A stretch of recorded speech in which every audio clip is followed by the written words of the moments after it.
Nein, Gehst raus, Punkt. Station خراب station. برا نكمل كده بالزبط. Jetzt raus. اوكي برا نكمل كده بالزبط. Het is genoeg plaats. Waar? Er is genoeg plaats. En wat zijn ik zet mijn eigen plaats naar daar en hij blijft. Il y a 15% des radars qui sont détruits ou qui ne fonctionnent plus. Je suis pas fier de vous les mecs. Celui-là il est en Gironde, ça fait 6 fois de suite qu'on le vandalise. No vengáis, y menos sola. Nos han perseguido, eran árabes, la mayoría que nos han perseguido, hay que decirlo todo, alrededor de la mesa y han tenido que decirle los... Et après, elle m'a menacé et tout. Pof, elle m'a mis le couteau au-dessus de la tête et tout. Pof, j'ai porté plainte d'ailleurs au commissariat il y a 15 jours. Saviez-vous que 15% des radars en France sont hors service à cause de vandalisme répété? Aujourd'hui, ces actes ont des conséquences graves, non seulement sur la sécurité routière, mais aussi sur le financement public. Alors, comment faire face à ce fléau qui impacte notre quotidien et notre sécurité? برا نكمل. Gehst raus, Punkt. station خراب station. برا نكمل كده بالزبط. Jetzt raus. اوكي برا نكمل كده بالزبط. Ga ik komen doen? Zeg het tegen de meneer wat ik ga komen doen. Er is genoeg plaats.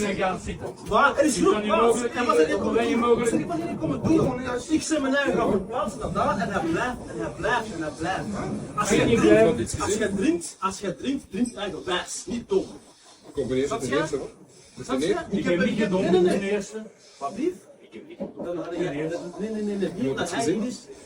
Nee, dat is gezien. Maar ik vraag het gewoon, hè. Kom.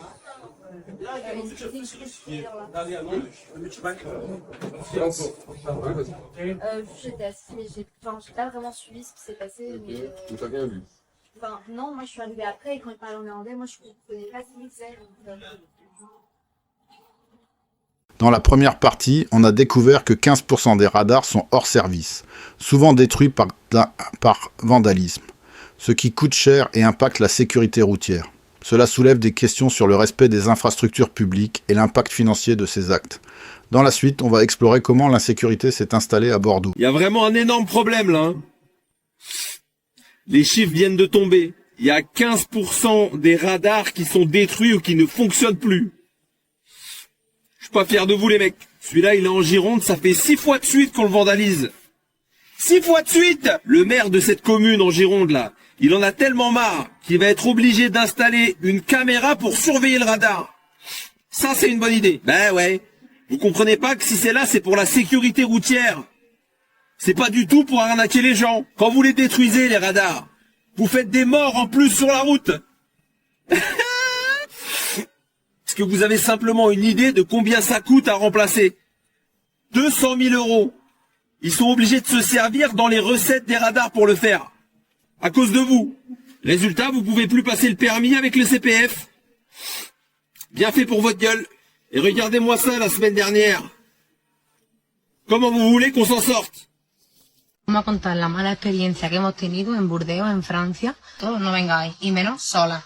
Nos han perseguido, eran árabes, la mayoría que nos han perseguido, hay que decirlo todo, alrededor de la mesa y han tenido que decirle los... Des chances pour la France ont encore agressé des personnes, voilà, maintenant à Bordeaux. Les gars, il y a 10 ans à Bordeaux, c'était incroyable. Maintenant, c'est une des villes les plus insécures de France. Et pour vous dire, hein, il y a pas longtemps, j'ai parlé avec une Colombienne, les gars, et elle me disait, hein, donc elle était venue en France, qu'elle se sentait plus en sécurité en Colombie qu'en France, d'accord? En Colombie, les gars, pays de Pablo Escobar, c'est censé être le pays des narcotrafiquants, et les gens se sentent plus en sécurité dans ces pays d'Amérique du Sud maintenant qu'en France. Hein.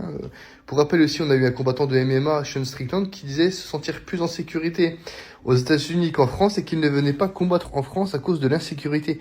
Enfin, à quel moment, en fait, les politiciens vont réagir? Genre, qu'est-ce qu'il faut de plus? Tous les jours, il y a des nouvelles choses, tous les jours, et jamais il y a de réaction. Les radars vandalisés et les conséquences sur la sécurité routière posent une sérieuse question de responsabilité collective. Entre incompréhension et coûts exorbitants, le débat soulève des tensions. Et si finalement ces incidents nous invitaient à repenser notre rapport aux infrastructures publiques? Bah, il s'est passé que je suis parti une dizaine de jours en vacances, et puis ce qui fait que de base, la personne est venue à squatter, et bon, l'agent immobilier qui est passé par là a vu qu'il avait été squatté, donc m'a prévenu, Et quand je suis rentré, bon, je suis venu pour éventuellement négocier. Et j'ai dit, bon, bah moi je te donne 1500 € si tu sors. La personne n'a pas voulu. Et puis après, elle m'a menacé et tout. Hop, elle m'a mis le couteau au-dessus de la tête et tout. Hop, j'ai porté plainte d'ailleurs au commissariat. Il y a 15 jours, 3 semaines en arrière. Rien ne s'est passé depuis. On a accepté ma plainte à la suite, quoi. Ouais. Voilà. Ouais, cette maison, elle vous appartient depuis combien de temps Depuis plus de 50 ans. Ouais. C'est une maison qu'on a mis en vente et puis que le nouveau propriétaire a signé déjà la promesse de vente. Et là, on était pour signer la vente et ce qui fait que ça nous a bloqué là tout de suite à cause de ce gars-là qui est sans papier et qui veut pas sortir.